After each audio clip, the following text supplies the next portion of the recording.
Zilch left, 35 Wichita Macho Dice Toe. right, F5. Dice right numbers, 3 Jet Spielberg. Ready? Right. All right, welcome back to the Pre-Snap Pressure Podcast. This is episode 19. One more week of the regular season. Rivalry week. We got a bunch of good matchups in store for you for this upcoming week. And then after that, it's Conference Championship week. We got some other things to talk about. Ryan, how you doing today? Both of us back home and we're setups. But anyways. I mean, that's a very tough question to answer right now. Oh, I mean, why is that, Ryan? I lost to a pair of rivals this week. One rival just destroyed my team, and my team made negative adjustments, and then my other team blew a 21-point lead. So, yeah, My pro football that's kind team of how my weekend went. did not lose to their rifle. But I'm back home. Yeah. Eh.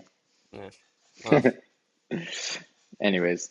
you know, at least we're not poverty. So That's true. At least you're not poverty. Anyways. at least we blew our lead in, what is this, week 13? And not in the Super 14? Bowl? And not in the Super Bowl? Yep. I hate you. Yep. I hate you. All right. Anyways. Yeah, now I understand why you hate. Now I can see why you hate me for being an Eagles fan. Yeah, I do. All right, moving right along into the top five, starting with the top five this week as opposed to the bottom five, like we usually do. We got two honorable mentions this week. The first honorable mention is every fan base, at least what I saw online, backing Brian Battie. If you don't know who Brian Battie is, he's a player for Auburn who was in a tragedy offseason, lost his brother, and ended up getting shot. Has not played all year, but he walked out on senior day by himself. So he got a nice big ovation. And everywhere online, I saw every fan base showing support for Mr. Battie. So always good to see. Absolutely. And the second honorable mention, we like to clarify that this is a college podcast, but we like to bring in the NFL sometimes. And honorable mention, too, for Jameis Winston on this insane play. Another trick play as Olszewski throws. It's caught. Olszewski with the pass into the end zone for a Giants touchdown. Jameis Winston. Yeah, dude just absolutely destroyed everyone on that defense. And I mean, the NFL is just so much better when Jameis Winston is a quarterback. It's the most entertaining 2 weeks of the year when Jameis is the starting quarterback for any team. Yeah, he's so goofy. Moving on to the actual top five. Number 5, Arch Manning. Played pretty good, right, Ryan? Yeah, he started the game perfect. He had probably his best throw of the year. He on his first touchdown pass, it was like a 40-yard touchdown pass. He was under pressure, stepped up in the pocket, and just launched one. The guy was wide open, but it could not have been a better throw. And then, quite literally, I believe on the next drive, he got a receiving touchdown and then found another wide open guy for another touchdown. And it's just on the third drive, and Texas offense just looked really good, and that's exactly what you want to see heading into rivalry week. Yeah, looking good. Got a big showdown with number 3 Texas A&M this week. We'll get into that later on with a bunch of other rivalries in the game picks. Moving on, number 4 is Rayleigh Brown, Arizona State running back. 22 carries, 255 yards, and a 33-yard catch to go along with that. 2 touchdowns on the day. Pretty much the engine of the Arizona State offense in a blowout of Colorado. Yeah, it's anytime a running back can go for over 100, it's a good game. Anytime you can go for over 200, it's an insane game. And I mean, he went for 255. That's absolutely insane. It's pretty good. I want to see real quick how many did he add any receiving? He had a 33-yard touchdown grab as well. Yeah, add on to that. I just said that. Oh, I did not hear that. My fault. Anyways, enough of Ryan not listening. Moving on to number three is Pitt for coming out Per usual. swinging, and I hate you, and taking down Georgia Tech, which I think this effectively ends most optimism of Georgia Tech getting into the playoffs. Mason Heinzel had a really good game. Jakyron Turner, 21 carries, 201 yards, and a touchdown for him. Another good running back performance. And then the defense picking off Haynes King twice. I think he had only 2 picks the entire year up to that point, and they got him twice in that game. One of them Wow. for a very long pick six. So all around performance by Pitt after getting just beat down by Notre Dame last week. A nice bounce back win. Yeah, I mean, going up 21-0 to start a game is exactly how you would want to start any game. And I mean, that's exactly what Pitt needed to do because this Georgia Tech offense, as I mentioned probably 400 times on game day, is one of the most electric offenses. The defense, obviously, not the best, as we've seen in previous weeks. And it finally got exposed the way it should have been. I mean, you saw NC State put up 48 on them, and then Boston College put up 34, and Georgia Tech was able to escape that Boston College game, but not against Pitt. That's a good football team right there. Moving on to number two, Diego Pavia, 33 of 39, 484 passing yards, 5 touchdowns, an additional 48 yards on the ground, and another rushing touchdown. 6 total touchdowns for Pavia in his last game, his last home game in a Vanderbilt uniform. Yeah, Vanderbilt destroyed Kentucky. Yeah, they were up 45-3 at the end of three. Yeah.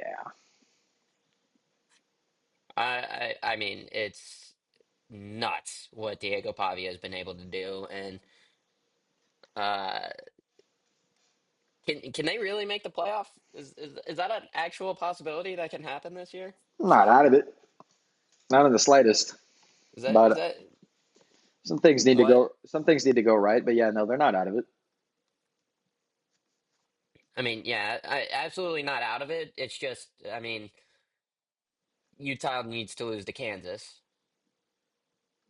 which I don't know if I can personally root for that. BYU needs to lose. Miami needs to lose. Yeah, you need some things to It happen here. needs to be a couple of shakeups, but it's possible. It is. But yeah, I mean, it's not.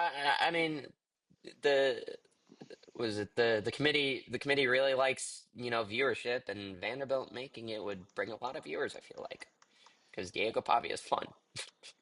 It's fun. It bring a lot of hate watching too, because now there's some people who don't really like Diego Pavia very much. We're not That's one. fine. We're not one of those people, More right? viewers. We're not one of those people. Anyways, moving on. Yeah. Number No. one in the top five, Jeremiah Love, 171 yards. How many touchdowns was it? Was it three? 171 yards, 3 touchdowns Yeah. for Syracuse. All that came on 8 carries. He touched the ball 8 times and rushed for 171 yards and scored 3 times. I think my favorite stat line, not even from Jeremiah Love, because I mean, phenomenal game. Eight carries, 170 yards, 3 touchdowns. I know what it's going to be. That's stupid. That's literally just Madden numbers. It's the fact that CJ Carr went 5 for 9 and led the team in passing. Like They threw the ball to 9. Well, when they you had, yeah, they had. I mean, they had 15 pass plays and I guess 24 running, but like the offense was just not on the field for like 90% of the game, I feel like. well imagine being At in least 90% of the first quarter. 90% of the first quarter. yeah, imagine being the starting quarterback and you're like, I'm ready to get out there on offense for the first drive. You look at the scoreboard and it's already 21-0. You haven't even touched the field yet, and it's 21-0. And then you have Jeremiah Love who can go for 20 yards a carry and you just don't need to throw the ball. Yeah, just pulverization of Syracuse by Notre Dame. Who Also, the I think it's really funny. It's really funny that Notre Dame has on their defense Devontae Smith and Bryce Young. Dude, you didn't know last year Bama had Justin Jefferson and Devontae Smith on their defense. What are you talking And about? Devontae Smith. I did know that, but I This is didn't the same realize there Devontae was Smith. also a Bryce Young in the mix. Yeah, I guess. I guess so. All right, well, that's going to do it for the top five. We'll move on to the bottom five. Honorable mention for bottom five is some of the picks on game day by the members of the game day crew. All of them picked Georgia Tech, and all of them picked Harvard, right? Go Bulldogs. I also picked Harvard. This guy right here picked Yale and ended up being right. Go Bulldogs. I'm not going to say it, but you know, Lee Corso is rolling in his bed right now. you know what I want to say to you. Not so fast, midget. Yeah, that. Number five is Kirby Moore. I'm just gonna let you have this. I, dude, what in the world is Kirby Moore doing up there? He had a phenomenal first drive, by the way. The only reason I think Mizzou didn't end up in the end zone in that first drive was because of penalties. That was Yep. that was literally the perfect first drive. You took 8 minutes off the clock. You ran the ball down their throats. You were able to throw the ball pretty effectively, and then the rest of the game, like literally the second drive, Oklahoma made the adjustment and you just did not adjust. Nope. You didn't adjust back. You didn't do anything to change your game plan until like 20 until a minute left in the half when you decided to start throwing the ball and it was working. And then the last drive where they had to start throwing the ball again and it was working. And I cannot wait for Kirby Moore to no longer be Mizzou's offensive coordinator. And if he is next year, Missouri will go 5-7 Wow. Okay. because their schedule is about to be way tougher than it is this year. Yeah. And they're probably going to lose a lot of players just Prob with the way everything is going right now. Probably right about that. Number four, the bottom five is Kansas State. Oh, how do you sell that game? You're up by 10 with 7 minutes left. You had Utah pinned 4th and 1, and you let off that big running play by Devin Dampier, and you end up losing, and you keep Utah in the playoff race. I know Miami was Wait, watching I'm that. sorry. Fourth and one. Devin Dampier broke off a big run for a touchdown, Yeah. or was it just a big run? Did I say for a touchdown? Okay, it wasn't for. No, because it I, wasn't for. I I thought it was for a touchdown, but that's on No, me. no. Uh, okay. I It was got them I was down. about to make a comparison, but It got them down to the one. What were you about to make a I'm comparison I'm to? not going to make it anymore because it would be irrelevant. No, wait, make it. I was going to say the Caleb Williams like 55-yard touchdown run on fourth and like three against Texas Difference and is Red River difference to is that was in like the second quarter. This was at the. to complete. Yeah, I mean, but Oklahoma did come back Yeah, down I guess. 28-0 in that one. So Yeah, I guess they did. But yeah, like I said, second quarter, end of the game, a little bit of a difference. Anyways, moving on to fair, number fair. three. I'm gonna let you have this one as well. Illinois. You hate Illinois. Oh my God, I despise Illinois. Solely because at the start of the season, I was pretty high on them. By the way, I was excited. I was there for the Illinois hype because they were what were they? I mean, they were ranked number 11 when they dominated Duke 45-19. They dominated their first three games, and then they got to go on the road to Indiana, for a big time matchup, number 9 versus number 19, and they get murdered 63-10. And then instantly, oh, yeah, no, they should be unranked for the remainder of the season. I don't care. You lost 63-10. You can go 11-1, make the playoffs. I still think you should be unranked. But then they beat USC and they beat Purdue, and then obviously they lost to Ohio State. Fine, whatever.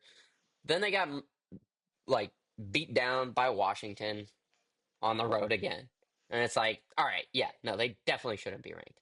But then they win back-to-back games against Rutgers and Maryland, and for some reason the committee's like, oh, they're 7-3, we can put them back in the top 25. No, they lose to Wisconsin 27-10. Wisconsin, arguably one of the worst teams in the Big Ten this year.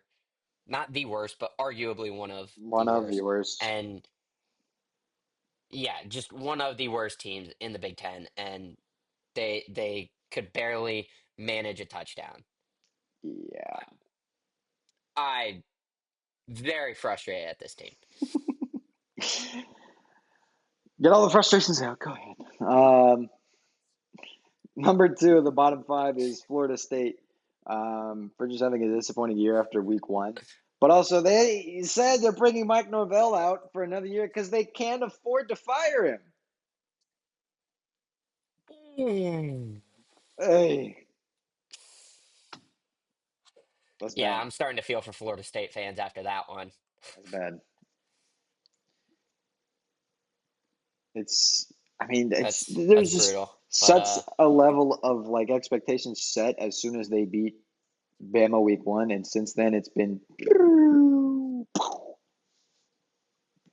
crash and burn. yeah, I mean, especially after that week two win where they just came out and dominated their FCS opponent. They, I yeah, mean, they might not even make a bowl game. They're going to be it was Florida next week to make a bowl game. So that's at the swamp, I believe. So the game of doom and despair over here. game of, uh, yeah, that's gonna be a bad game. We're not previewing that one, thankfully, because that, yeah, who wants to lose more is who's not gonna win that game, I guess, or who wants to lose less is gonna determine the winner. Seriously. Well, I guess Florida State still got a coach, but I don't know if they want that coach. But anyways, um, I moving mean, on. he's back for another year, so it doesn't matter. Exactly. Moving on to number one, bottom five is the playoff committee. Because I still don't know a good reason why they currently have Tulane in over James Madison and North Texas. Yeah, I mean, realistically, it's just why is it over James Madison? Because I mean, if it's between James Madison and North Texas, it should be James Madison. Yeah. But I'm from North Texas, so obviously I'm gonna pray that North Texas makes it. But Well, yeah, I like I just like for what reason? I think about it like okay, yeah, but if you think if one of the reasons is the American is a better conference than the Sun Belt, and Tulane has sustained success in the American. Okay, why are they over North Texas then? North Texas is leading that conference currently. Yeah, I was like, why should they be over North Texas? At least North Texas lost to a competent opponent in USF. Uh, Tulane lost to Tulane's UTSA. loss in the American is a 48-26 loss to UTSA. Yeah, I, just that win against Duke is that's probably what's holding them there. But I don't think Duke is a very good football team, so I don't know why it's holding them there. Um, yeah. I was like, I mean, Duke's not bad, I guess, but and we saw them get pulverized uh, by Ole Miss yeah. And I mean, James Madison has a loss to to Louisville. Louisville by 14 on the road as well. Not to mention, Yeah. I the yeah, it's Washington State also has a 4-point win, or Washington State. James Madison also has a 4-point win over Washington State, who Ole Miss has a 3-point win over Washington State. It's Yeah. there's levels to this. I don't like using I don't like thinking about it like that, but I mean, yeah, I guess. Okay, but if you're gonna have Tulane, who got pulverized by Ole Miss, versus James Madison, who has a comparable game to Ole Miss as well, Hmm. that's the only way to like look at that, in my opinion. Yeah, I no, I agree. We'll see what they do this week. I doubt many things are going to change the group of six level of things. We'll probably have to wait till conference championship Yeah, I mean weekend and Tulane, North Texas, and James Madison all won. So yeah. I'm assuming they're going to go with Tulane unless they lose to North Texas in the AAC championship. Um, which I don't know which side they would lean in towards in that in the case. what? AAC, American Athletic Oh, Conference. I Did you think I said okay. ACC? For some reason, I heard AFC. No, I was like, AAC. Anyways, Yeah.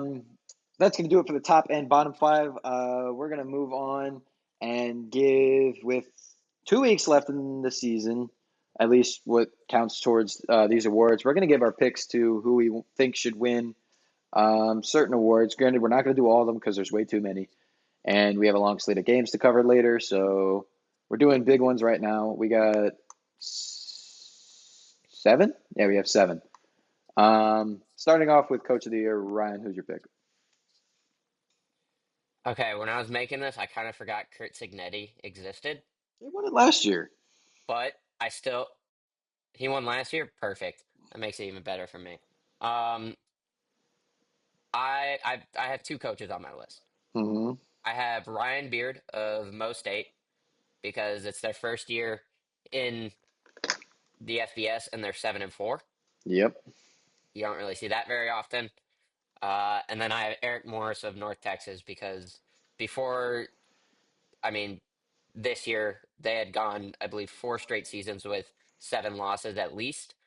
So I think he is a perfect candidate because they are 10-1 right now and on the verge of a playoff appearance. Also, I don't know the James Madison coach, but he could also be a candidate. Um, the problem I think Bob with Chesney. either of those coaches is that typically Coach of the Year is usually coaching a playoff caliber team. Granted, James Madison is. My pick for Coach of the Year is Joey McGuire, head coach of Texas Tech, because You can they make that argument, look like one of the best teams in but football. they also, yeah, they also have one of the best. They also fought the best defense in football. Hey, yeah, you see that does And so not matter. whatever works, works, I guess. LSU is You could seven and also you could four. also That does throw not in matter. Hey, LSU the, is 7-4. Buying players is not all it takes. fair, fair. You could also throw in Clark Lee. I think Barkley he's also a good got selection. a very good, yeah, he's got a very good culture at Vanderbilt. I think he's one of the better coaches right now that's out there. Um, and yeah, that's fair. Coach of the year should be a playoff contending team, but I just want to give those guys their flowers as well. Yeah, yeah.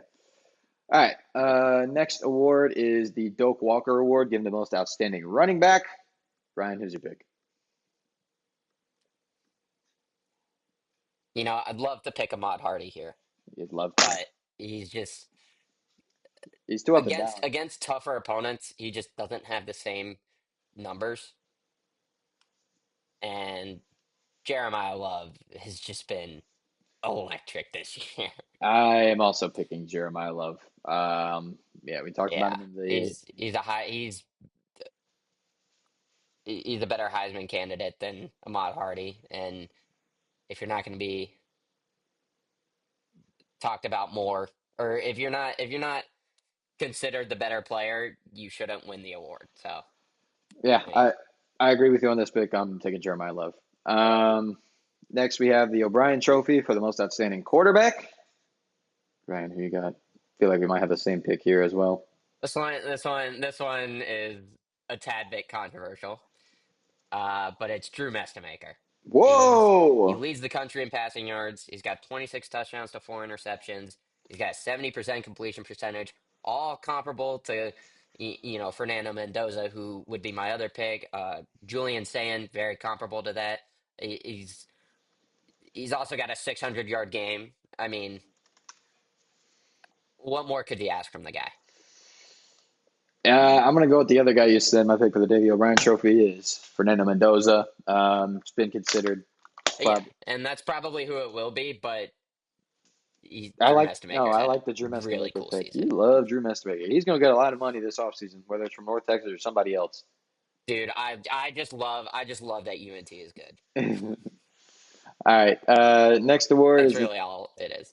Fred Biletnikoff Award, most outstanding wide receiver. Here's your pick for this one. Makai Lemon. Agreed. Yeah, we agree on Not that. not even a not even a question. It's Makai Lemon. He's nuts. Yeah, he's pretty good in that. Yeah, I mean, there's not really any like room for discussion there. Like like if Jeremiah Smith or Carnell Tate were like healthy, they could probably you could make those arguments, but Yeah, but they're not is the it, problem. Makai Lemon has been the best receiver. Yeah, Makai Lemon has been the best receiver week in and week out. Yeah, he's third currently in receiving yards, and the two guys in front of him play at UConn and San Jose State. Yeah, I mean, But if they go by numbers, it would probably be Skylar Bell. That guy should be at Michigan right now. They screwed themselves having a really good receiving core. They already have Andrew Marsh, who's a really good freshman receiver. If they had Skylar Bell too, that'd be insane. But their admissions prevented him from going to UConn's Michigan. also 10-1, by the way. Yeah, UConn's nice. I still think it'll be Makai Lemon just because the level of competition that Yeah, they like to he's put been these. cool. He's been Uh, pretty cool. Next is the John Mackey Award for the best tight end in college football. Who do you got? It should be Eli Stowers, right? I agree. I'm not crazy for saying that. It should be Eli Stowers. Was a finalist for the award Yeah, last year. Lost it to Tyler Warren. Um, naturally. yeah, no, it should be Eli Stowers without a question. Next award is the Butkus for the best linebacker. I think we got the same guy for this one too. I mean, this guy should be a Heisman finalist, Yeah, we do. and he plays on Texas Tech. It's Jacob Rodriguez. Jacob Rod Awesome. He's so cool. Jacob He's Rodriguez just is pretty good. so good. He's so good. He's got 100 plus tackles on the year. He's got 4 interceptions. I think a couple or 7 forced fumbles. He's got a rushing touchdown. Dude's everywhere. That defense is so good. Um, yeah, Rodriguez is Terrifying. the head of it. Um, Next award Yeah. is the Jim Thorpe Award for the best defensive back. Who you got? This one I did off the numbers, like mostly off the numbers, and You can't do. Hold on, uh, timeout. this guy Nick Cow. It's You can't do a defensive back award based off of numbers. You cannot rate defensive dude. backs based off I don't have enough Caleb like Downs. DB. It's not even my pick, but Caleb. I don't pay attention to defense. Yeah, we know you don't. The I pay attention to one guy on defense. All right, two guys, Josiah Trotter and Jacob Rodriguez. This guy. Also Zion Young, but naturally there's a theme with the defensive players that I know. Hmm.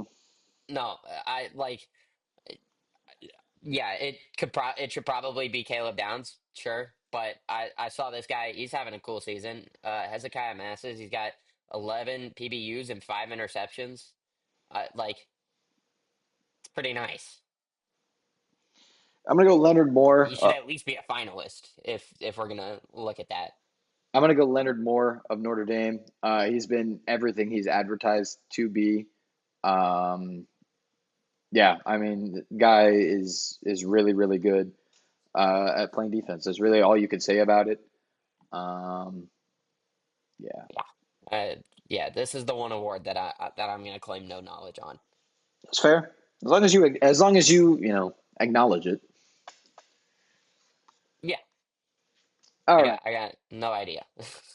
that'll wrap things up on our award predictions. We not doing the Heisman this week because we talked about it last week, and we're going to talk about it more next week.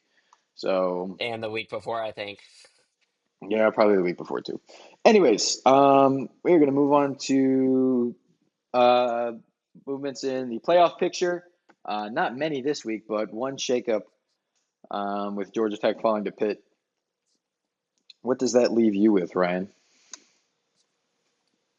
All right, Georgia Tech obviously will be out of my playoff picture now. Mm-hmm. I think for now I'm still keeping the same top four. I still like Georgia to make the SEC championship. I feel like there's gonna be an upset somewhere. Um, but I think but I wouldn't be surprised if they don't make it at the same time. So I've still got the same top four in Ohio State, Indiana, Tech, Georgia. Number five is still A&M. Ole Miss still at six, Hey, but I've got Oklahoma at seven now. Their defense is hey, guess what? easily one of the best in the country. Guess what? My You don't have to clarify now when you say Tech, because now there should only be one. gosh, thank God. That's so much easier for me. I've said Tech my entire life, just because it's just It sticks. I know. understandably been Texas Tech. I know. Um, but anyways, Oklahoma at seven, they've got one of the toughest defenses in the country. Their offense is a little questionable, but I feel like their defense can carry them to a pretty far spot in the playoffs.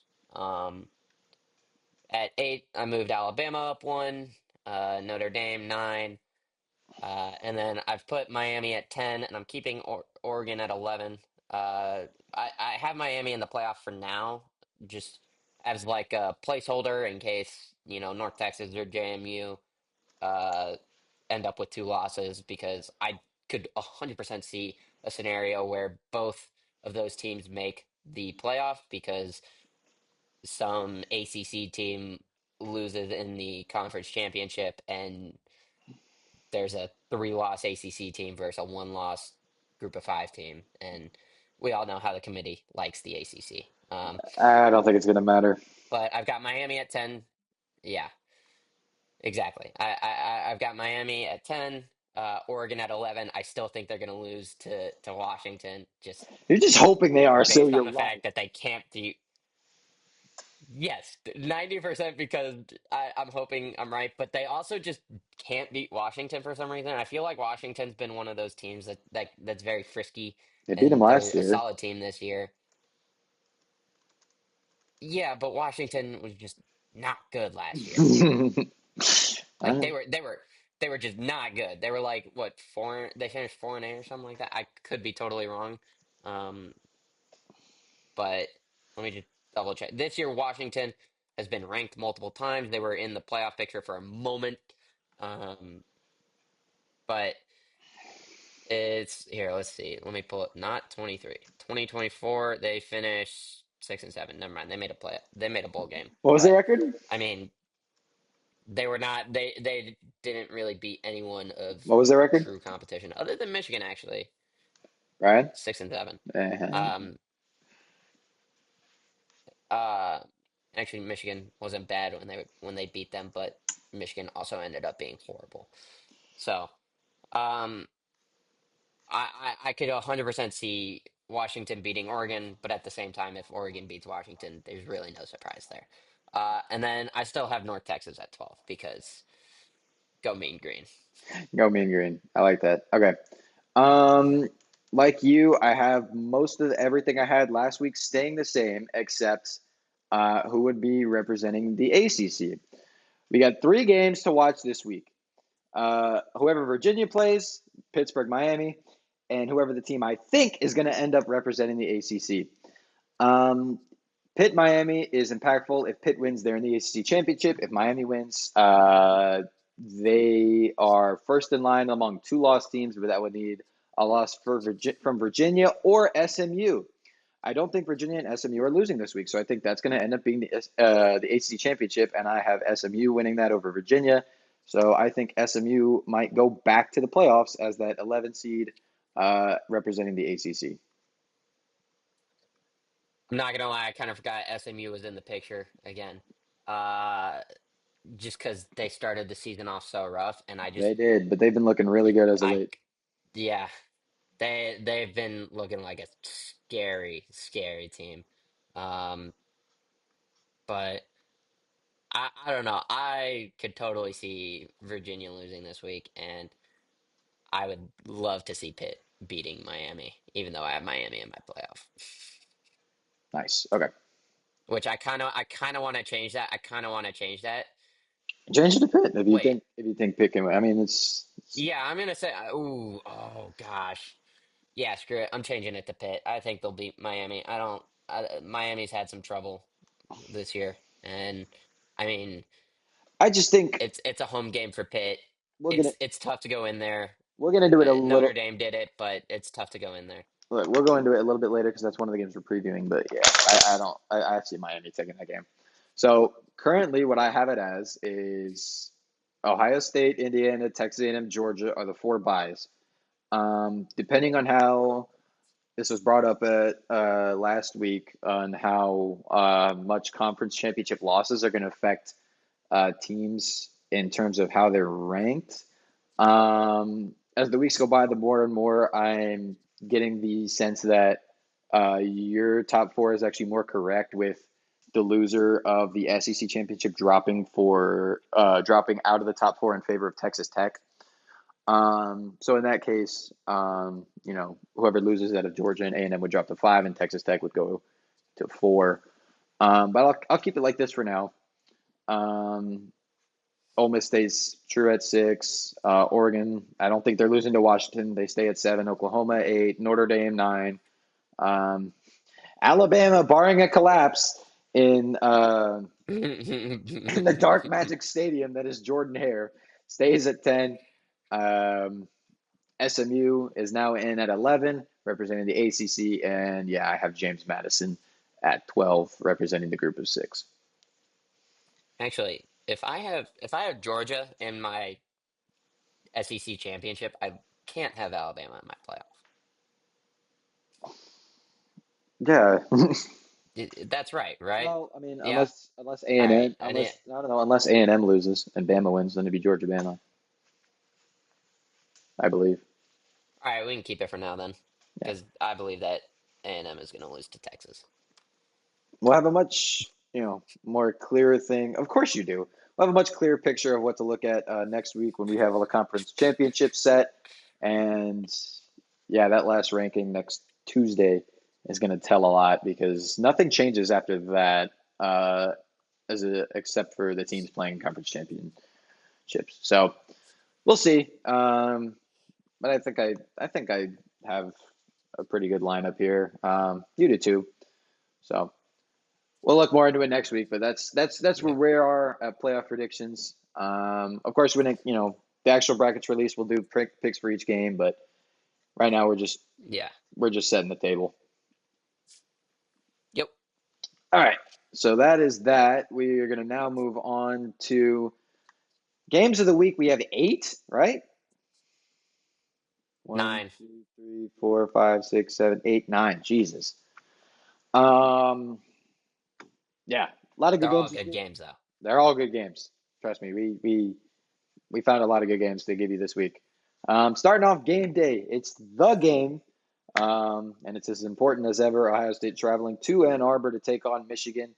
Who's coming off probably their most complete win of the year against Maryland, and they still had some trouble in that game, just not with football, with off the field issues. Do you know what happened in that game?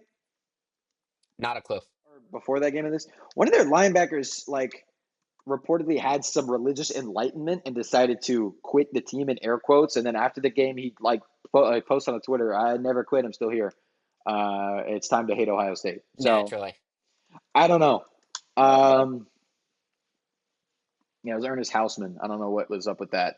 But as of right now, he's good to go for Ohio State. A lot of injury questions for both these teams, especially with some high quality players such as Jeremiah Smith and Carnell Tate.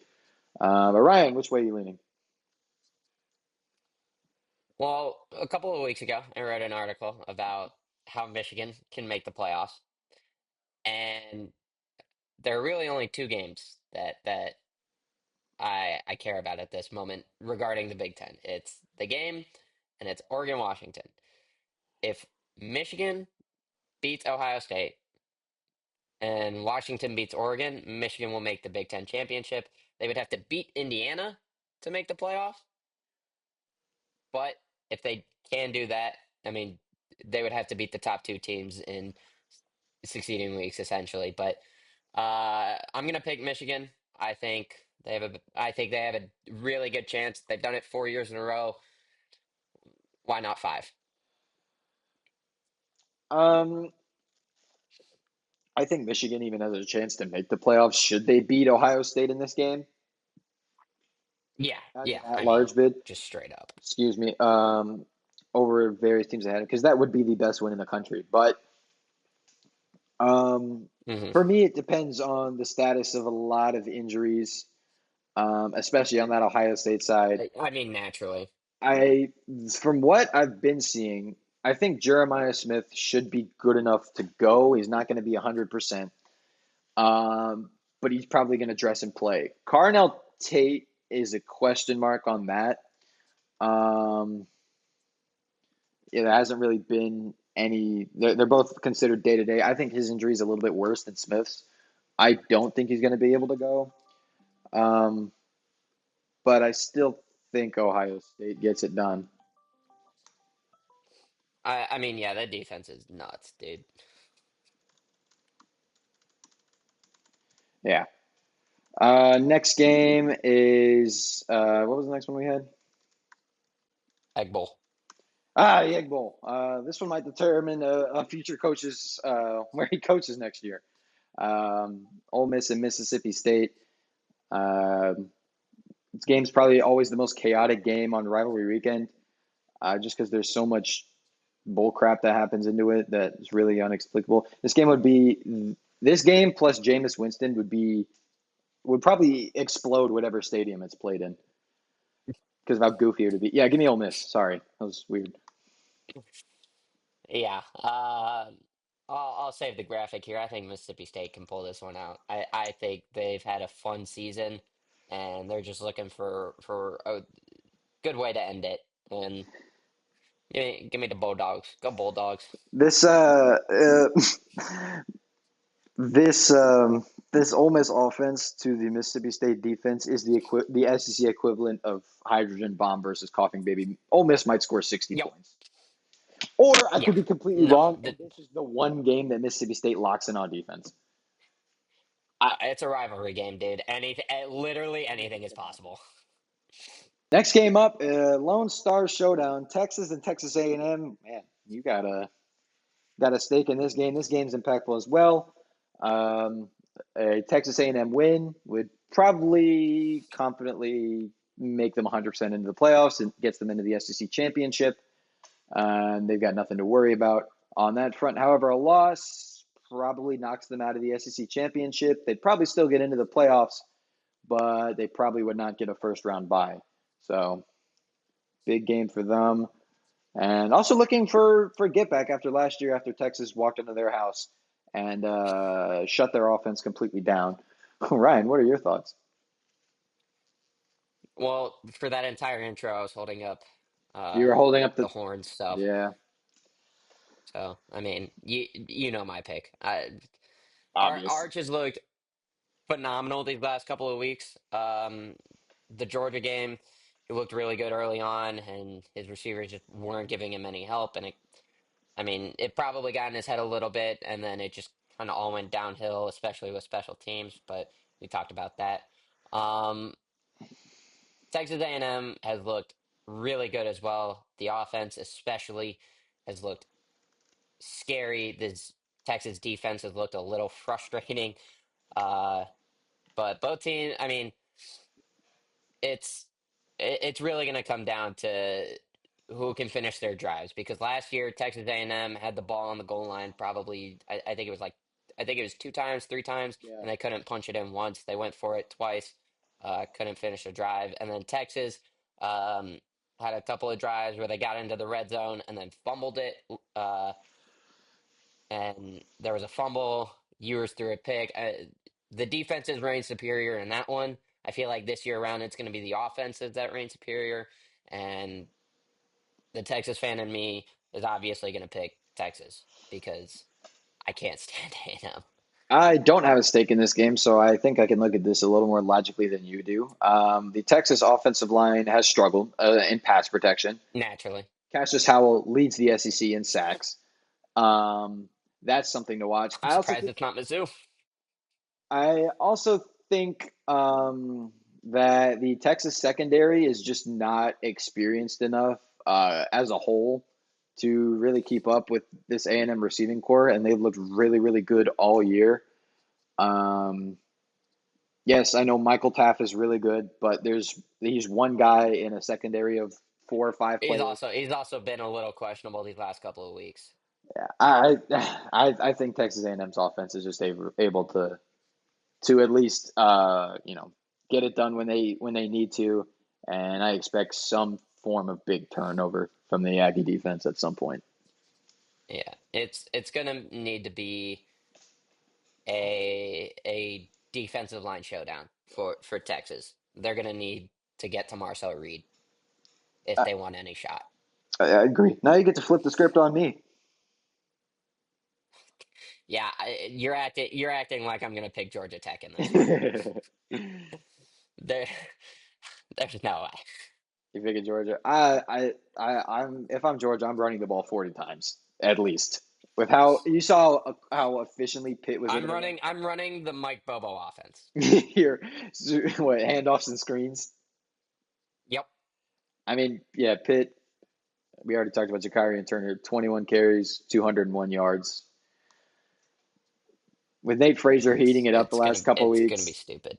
and you're hopefully getting Chauncey Bowens back to full health. Yeah, I'm taking Georgia to run over this leaky Georgia Tech run defense. Haynes King is going to try and play It hero. could be really funny though if it goes to 8 overtimes again. Please, not again. Um, Haynes King Are is you going to. going to that game again? Or I do not know. We don't know yet. Um, okay. Haynes King's going to try and play hero ball for 2 quarters, and then I think that's going to catch up to him. Yeah. Their record's better. I don't think this Tech team is as good as it was last year. It's interesting because early in the season I felt like they were, and then the defense just stopped playing. Yeah, I It's I think they were a better team last year than they are this year. So hopefully, I'm not forced to I eat think my. they were better heading into this game last year. Yeah. All right. Next game, Iron Bowl. Alabama, 2 losses, need to win to get into the playoffs, and they are heading to Jordan Hare Stadium against Auburn with no coach and nothing to lose in a night game on rivalry weekend. What could possibly go wrong? I feel like there's no way Alabama could lose this game, right? But history would prove me wrong time and time again. So There was a picture yesterday, I think, of I feel like I can't I honestly don't know who I should pick because it's in any other game like day game in a neutral site, it's Alabama 100 times out of 100. But there's just a little bit of there's just a little bit too much devil magic going on in Jordan Hare, and I I don't want to pick Auburn because I know they're gonna lose, but I'd have to pick Auburn pick because if Auburn. they win, it's nuts. There's something that's gonna happen. A 2 point safety or a safety on a 2 point conversion to win the game or something. I don't know. There's something that's gonna happen. Nick Saban himself said there is some form of dark magic involved inside Jordan Hare Stadium, especially when Alabama goes to play there. Um, and Alabama hasn't looked very good last 2 weeks. They lost to Oklahoma, and then Ty Simpson threw the 2 interceptions against their cupcake this week. They still blew them out, but still. Um, I think Kalen DeBoer gets his team to snap out of it in this game, and I'm going to say they just barely Yeah, survive in Jordan Hare and get into the SEC championship. I feel like we're headed towards a double overtime game Let me. where Alabama could pull it out. Well, that means it'll be a good one. Vandy, Yeah. Tennessee, both ranked, both looking really good as of late. Vandy beat the crap out of Kentucky. Tennessee beat the crap out of Florida in the swamp. This game's at Tennessee. Who do you got in this game? Uh, this is probably Vandy's toughest game of the year. It's on the road. It's rivalry game. You win, you're probably on the way to a playoff spot. There's a lot of factors going into this game, and Diego Pavia, for as good of a quarterback as he is, I don't know that this Vanderbilt offense is going to be able to keep up with the explosiveness of Tennessee's offense, especially on the road. I mean, Georgia gave up 45 points against this team, and probably should have lost, but missed kicks happen all the time. So Thank you, Max Gilbert. I feel like this is a game where Vanderbilt is gonna come out swinging, and they're gonna get some early punches, but the problem is Tennessee is also gonna stick with it, and at some point, Tennessee is gonna make a big stop, and it's gonna be over from there. And I have the Volunteers as much as I would like Vanderbilt to win this game. Last time Tennessee played a ranked team at home, they lost, and that doesn't happen much in Neyland Stadium, especially when Tennessee is they look good and they have a competent offense. They don't lose a lot at home. I think they've only lost to two teams at home in the last 4 years. Georgia twice and Oklahoma 2 weeks ago. I don't think Vandy's walking in there and winning.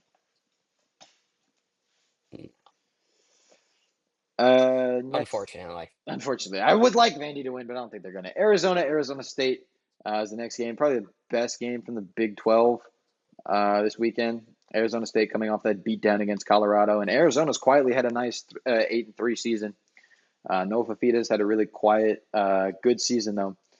Arizona's favored in the state despite it being at Arizona State, but they are again without Sam Levitt, who I think a lot of speculation is that his time as Arizona State is over, whether he's hitting the portal or going to the draft. Yeah, give me Arizona in this one. yeah, I was gonna pick Arizona as well. I don't really feel a need to save the graphic on that one. I think Arizona has looked really confident. They've looked really good. They beat Cincinnati on the road, who was looking for a spot in the playoff for a quick moment. They were up there, and I don't think they're gonna.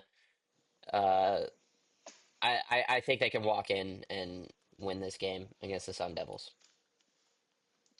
All right, this one's the big one, at least in this bottom half. Miami Pitt decides who goes to the SEC championship. Should the other two teams in contention, SEC championship. ACC, sorry, you know what I meant. Virginia and SMU I not did. lose. This game would decide who would play in that ACC championship. Should Pitt win, they'll go and face Virginia. Should Miami win, it will be SMU and Virginia. Um, this game, I don't really know. Pitt has looked good against some teams. They looked really bad against really good defenses. Miami's got a really nice defense, but at the same time, Miami has underperformed in some of these games against really good teams. This game could really go either way, but I think Miami is just going to best Pitt by probably 3 points, I think. Yeah, personally, I've been a fan of Pitt all year. I've liked what they've done. The line for this game. Um, I really thought they could beat Notre Dame, but that's a tough team. And Miami also beat Notre Dame. Um, but there's a lot on the line. I think Pitt has come to play these last couple of weeks. They absolutely tormented Haynes King and Georgia Tech, and I feel like Carson Beck is a lot more turnover prone, and Pitt can force turnovers. So give me the Panthers to go to the ACC championship. All right. Last game of the episode, another playoff implicating game. Oregon and Washington was brought up by Ryan earlier. Oregon wins this game, they're probably in to the playoffs, whether they get into the Big Ten championship or not. If they win and Ohio State were to lose, they are into the Big Ten championship with a rematch against Indiana. Washington is just trying to ruin Oregon's weekend and entire season. Ryan, who you got? We already know my opinion on this one. I've got Washington. I feel like there's something between these two teams where Washington just mentally gets into the head of every Oregon player just ever. And Oregon is very prone to selling games, um, especially the last game of the season. And as exciting as they've been as with some of the wins they've had, Washington is looking to ruin their season. Washington is also looking to get into a decent bowl game because I think they're on the verge of like a really like not fun game to play, and just everyone sitting out of it because players can do that.